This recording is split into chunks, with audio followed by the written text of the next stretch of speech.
ان لوگوں کی طرح تفرقو جو فرقوں میں بٹ گئے، واختلفو اور اختلاف کرنے لگے، من بعد ما جاءہم البینات اس کے بعد جب آ چکی تھی ان کے پاس روشن نشانیاں،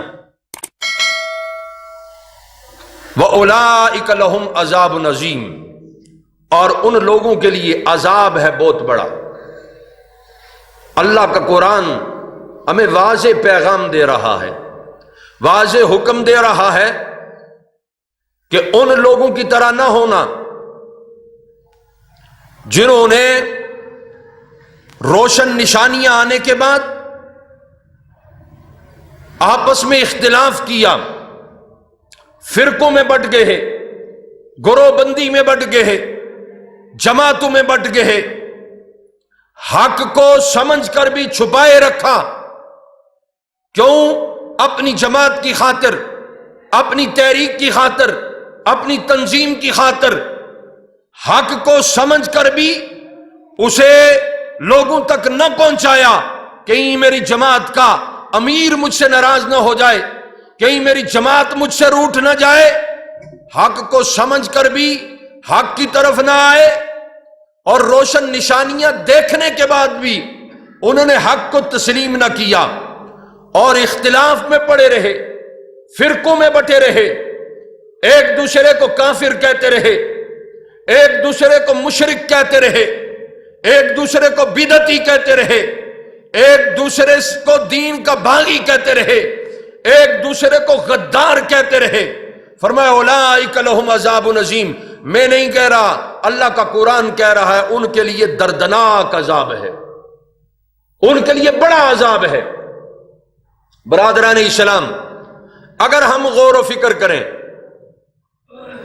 کہ مسلمانوں کو قرآن کی اس آیت میں واضح حکم دیا جا رہا ہے کہ گروہ بندی اور اختلافات آپس میں نہ کرنا منع کیا جا رہا ہے، جماعتوں میں نہ بٹنا، فرقوں میں نہ بٹنا، اگر یہ کام کرو گے، یہ کام یہود و نصارہ نے کیا تو ان پر دردناک عذاب رب کائنات نے نازل کیا، اور فرمایا کہ اگر یہ کام تم کرو گے تو پھر یاد رکھو کہ ایک تو ہمیں اعزاز یہ ملا ہے حضور علیہ الصلوۃ والسلام کی نسبت سے کہ اجتماعی طور پر عذاب میں مبتلا نہیں کیا جائے گا، اجتماعی طور پر، لیکن انفرادی طور پر عذاب کی نفی نہیں ہے۔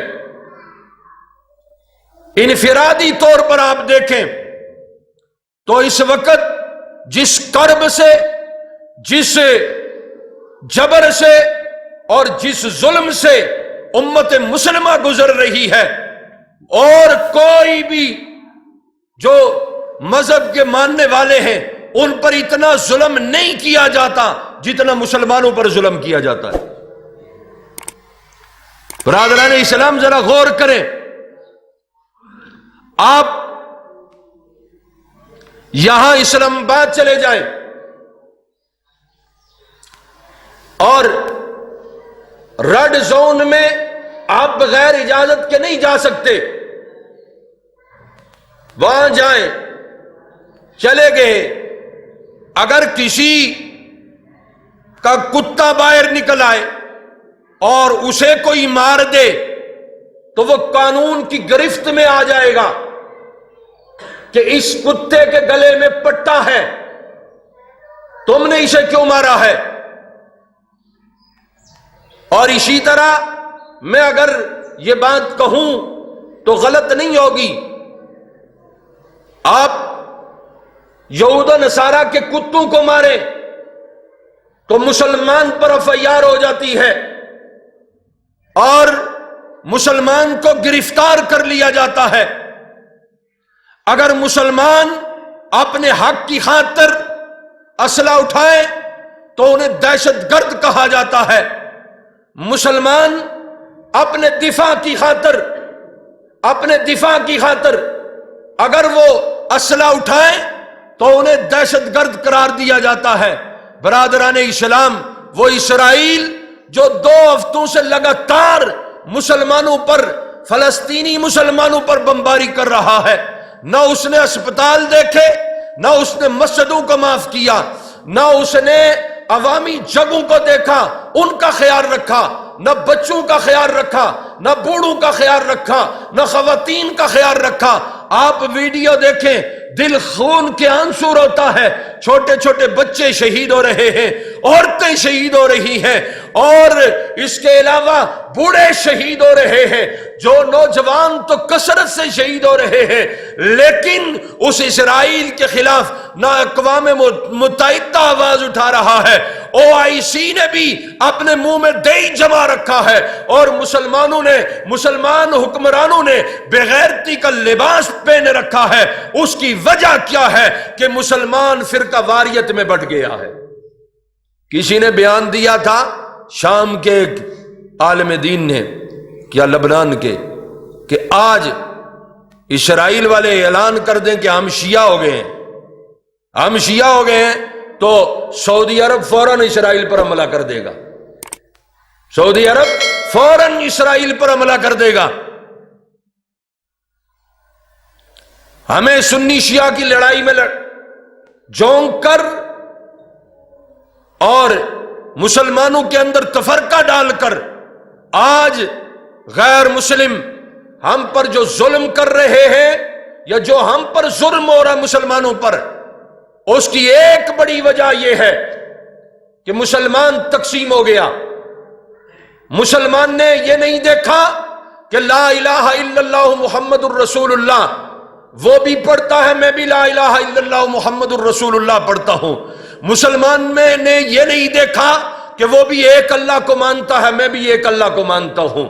مسلمان میں نے یہ نہیں دیکھا وہ بھی نبی آخر الزمان کی ختم نبوت پر ایمان رکھتا ہے، میں بھی حضور کی آخری نبی ہونے پر ایمان رکھتا ہوں۔ مسلمان نے یہ نہیں دیکھا اس کا قرآن بھی ایک ہے، میرا قرآن بھی ایک ہے۔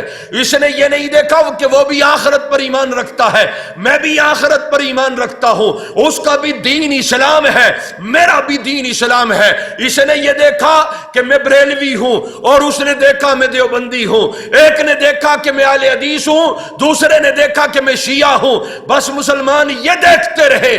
آج یہ دین دیکھنا پڑ رہا ہے مسلمانوں کو کہ ان کی نگاہوں کے سامنے کلمہ پڑھنے والا بچہ شہید ہوتا ہے، بلبل آتا ہے، مسلمان کچھ نہیں کر سکتا۔ عورتوں کو شہید کیا جاتا ہے، مسلمان کچھ نہیں کر سکتا۔ بوڑھوں کو شہید کیا جاتا ہے، مسلمان کچھ نہیں کر سکتا۔ یہی عذاب ہے، عذاب کسی اور چیز کا نام نہیں ہے۔ برادران اسلام،